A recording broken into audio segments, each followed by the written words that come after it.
watching HTN, Herricks Television Network Sports. Hello Herricks, it's a good day, it's finally Friday, and it's time for this week's Herricks Highlander Sports Update. I'm Alex Brosky, and there's a lot to go over this week, starting with the wrestling team. They wrestled Valley Stream Central last Friday on Alumni Night. It was a great turnout. Alumni ranging from the class of 1976 all the way to 2024 came down. Some alumni even traveled from as far as Tennessee, so it was definitely worth it to watch the 52-23 victory for Herricks. On Saturday, there was the New Year's tournament at the Community Center that included 6 other schools, including Wheatley and Hempstead. Some top placements for the wrestlers in their respective weight classes: Julius Ye got second, Nick Barba got third, Aiden Juan got second, Nehan Yasir and David Irwin got second, Kyriakos Daphnos got third, and Huey Santosis was the champion. On Tuesday night, the Highlanders took a tough loss to MacArthur on their senior night, 57-15.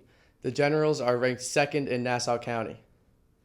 Moving on to the swim team now, they're having a solid season. Herricks placed 5th in the Nassau vs. Suffolk meet, and a few school records have already been broken, including Matt Chang in the 50 free and Andrew Simons with the 6 and 11 dive events. The winter track teams have also had a very successful season. They just completed their regular season and have been to many invitationals.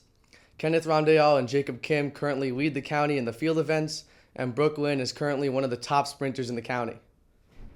The boys basketball team had a game on Tuesday against the winless Roosevelt squad.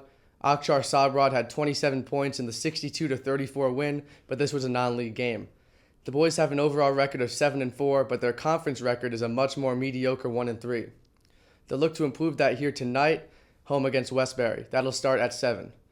Looking at next week, not much going on, just a game on the road against Plainview on Wednesday. The girls came into Tuesday's game at Syosset with a 3-1 conference record, but it was just not close. Syosset came away with the victory, handing the girls a 64-21 loss. There was a non-league game yesterday against Mepham, and just like the boys, next week the girls will play against Plainview on Wednesday. Well, that's all for this week's Sports Highlights. I'm Alex Brosky from inside of the TV studio, and I'll be back next week to do this again. Good luck to all teams and athletes with games and practices in the next week, and let's go Highlanders! Thank you for watching HTN Sports.